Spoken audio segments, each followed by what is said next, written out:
अस्सलाम वालेकुम student, business mathematics Icom part 1 chapter 8 है और चैप्टर का नाम है simultaneous system of equations. Student, हमारे पास ये एक इक्वेशन दी हुई है, हम इसको सॉल्व करते हैं। ये टू वेरिएबल इक्वेशन है जिसको हमने एक्स और वाई के लिए सॉल्व करना है। तो इसको स्टूडेंट देखते हैं कि कैसे करते हैं। लेकिन इन इक्वेशन को सॉल्व करने के लिए कुछ बेसिक कंसेप्ट हैं जो आपको याद रखने हैं। फर्स्ट ऑफ ऑल स्टूडेंट, आपने ये देखना है कि इनमें x या y के वेरिएबल आपस में बराबर हैं, कोफिशिएंट आपस में बराबर हैं। x का अगर x जो कि वेरिएबल है, इसका कोफिशिएंट यहाँ पे 1 है और यहाँ पे 3 आपस में बराबर नहीं है। यहाँ पर y का कोफिशिएंट जो है 4 है और यहाँ पे y का कोफिशिएंट 2 है, ये भी आपस में बराबर नहीं है। तो स्टूडेंट, इन दोनों इक्वेशन में से आपने किसी का भी x या y दोनों में से किसी एक का जो है वो कोफिशिएंट बराबर करना है।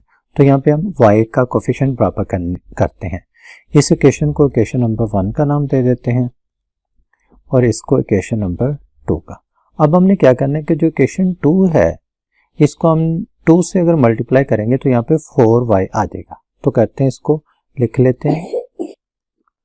स्टूडेंट, हमने लिख लिया मल्टीप्लाई बाय 2 इक्वेशन 2 के जो इक्वेशन 2 है हमने इसको 2 से मल्टीप्लाई करना है।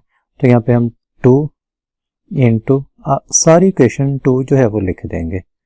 3x minus 2y equal to 17 bracket, इसको मल्टीप्लाई कर लेते हैं। 3 2 जार 6x, 2 2 जार 4y और 7 2 जार 14। इस इक्वेशन को स्टूडेंट हम इक्वेशन नंबर 3 का नाम दे देते हैं। अब स्टूडेंट, हमारे पास जो है यहाँ पर 4y कोफिशिएंट बराबर है और यहाँ पर 4y कोफिशिएंट बराबर है। अब इसको करते हैं कि एडिंग 1 एंड 3।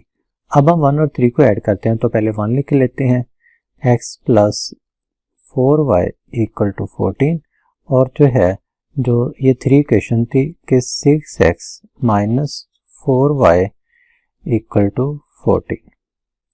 स्टूडेंट, हमने ऐड इस वजह से किया कि यहाँ पर हमारे पास जो y का कोफिशिएंट था ये पॉजिटिव था और यहाँ पर जो 3 इक्वेशन थी इसमें जो y का कोफिशिएंट था ये नेगेटिव था। तो दो अपोजिट साइन को जब हम ऐड करते हैं तो ये आपस में कैंसिल हो जाते हैं। तो यहाँ पे इनको प्लस 4y और माइनस 4y कैंसिल कर देंगे। 6x और 1x 7x और 14 और 14 ये 28 आ जाएगा। x की वैल्यू मालूम करनी है 28, 7x के साथ मल्टीप्लाई हो रहा था, दूसरी तरफ जाकर जो है ये डिवाइड हो जाएगा। तो x इक्वल टू क्या आ गया 4, 7 1 आर 7, 7 4 आर 28। तो यहाँ पे स्टूडेंट x की वैल्यू आ गई 4। अब ये x की वैल्यू जो है हम इक्वेशन 1 में पुट कर लें, 2 में पुट कर लें या 3 में। कोशिश ये करते हैं कि जो सबसे सिंपल इक्वेशन होती है उसमें पुट करते हैं कि जैसे कि इक्वेशन 1 है। तो यहाँ पे लिख लेते हैं इसको पुट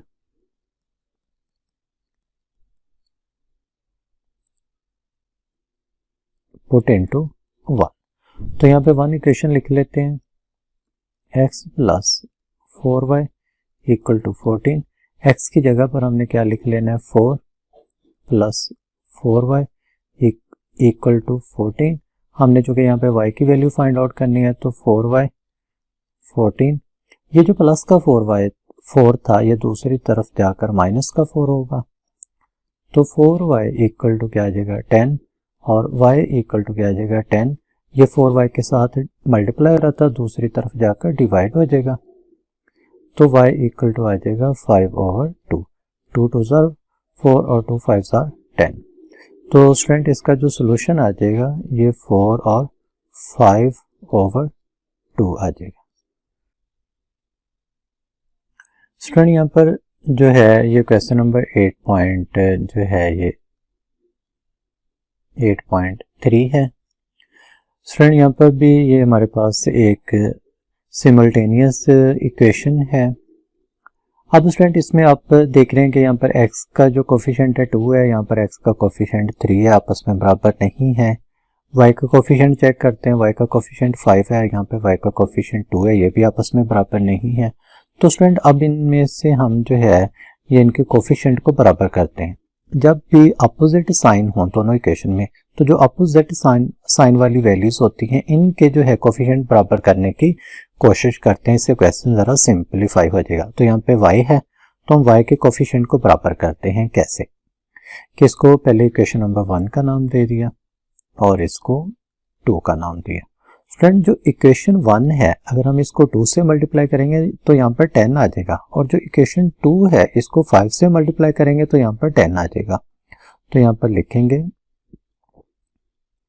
मल्टीप्लाई इक्वेशन 1, कि हम इक्वेशन 1 को मल्टीप्लाई कर रहे हैं किससे, बाय 2 से, एंड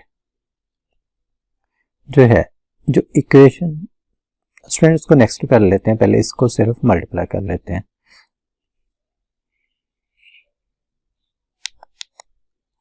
इक्वेशन 1 को जो है जी हम बाय 2 से मल्टीप्लाई करते हैं। तो यहाँ पर 2 इंटू सारी इक्वेशन लिख लेते हैं, 2x plus 5y equal to 30। Student इसको 2 से मल्टीप्लाई कर लेते हैं, 2 2 ज़ार 4x, 2 5 ज़ार 10y और 32 ज़ार 60। तो स्टूडेंट इसको हमने इक्वेशन नंबर 3 का नाम दिया। अब जो इक्वेशन 2 है इसको 5 से मल्टीप्लाई करना है, तो लिख लेते हैं मल्टीप्लाई इक्वेशन 2 बाय 5। तो यहाँ पे इक्वेशन 2 लिख लेते हैं, 5 into 3x minus 2y equal to 7। 5 3 ज़ार 15x, 5 2 ज़ार 10y और 5 7 ज़ार 35। इसको इक्वेशन नंबर 4 का नाम देते हैं। अब इनको 3 और 4 को ऐड करते हैं, एडिंग 3 एंड 4। तो 3 इक्वेशन लिख लेते हैं, 4x plus 10y equal to 60, और जो 4 इक्वेशन थी कि 15x minus 10y equal to 35। इनको ऐड किया, जब स्टूडेंट ऐड करेंगे तो ये प्लस और माइनस की जो वैल्यूज हैं, प्लस 10y माइनस 10y, ये आपस में कैंसिल हो जाएंगे। तो ये 4x और 15x क्या आ जाएगा, 19x आ जाएगा, और ये 60 प्लस जो है 35 तो ये 95 आ जाएगा, और x की वैल्यू क्या आ जाएगी, 95 डिवाइडेड बाय 90। अब स्टूडेंट जो है यहाँ पर हम इसको सॉल्व कर लेते हैं।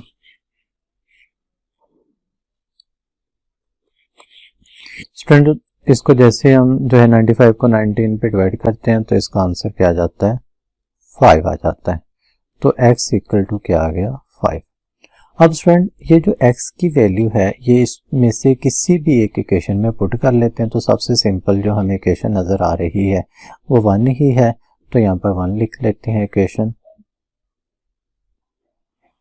यहाँ पर इसको कर लेते हैं, मैं कलर चेंज कर लेता हूँ। इक्वेशन 1 लिख लेते हैं कि इक्वेशन 1 है कि 2x plus 5y equal to 30। अब पुट जो है x इक्वल टू 5, यहाँ पर x इक्वल टू 5 पुट कर लेते हैं, जो हमने यहाँ पर x की वैल्यू निकाली थी। तो इसकी वैल्यू पुट करते हैं, 2 इंटू एक्स की जगह पे अब हम 5 लिख लेंगे, बकाया किसी वैल्यू को कुछ नहीं करना। तो 5 2 ज़ार 10 plus 5y equal to 30। Student अब ये कभी ऐड नहीं होंगे, वेरिएबल और नॉन वेरिएबल या दो डिफरेंट वेरिएबल जो है आपस में ऐड नहीं होते। यहाँ पर ये एक वेरिएबल इक्वेशन वैल्यू है और यहाँ पर एक कांस्टेंट है, ये तो कभी भी ऐड नहीं होंगे। तो 5y इक्वल टू 30, ये प्लस का 10 है, इक्वल के दूसरी तरफ जाने से ये माइनस का 10 हो गया। तो 5y equal to 10 minus 30 minus 10 जो है ये 20 आ जाएगा, और y इक्वल टू 20 ओवर 5। तो यहाँ पर y का आंसर भी स्टूडेंट 4 आ गया। तो यहाँ पे जो हल सेट आया है ये 5 और 4 आ गया।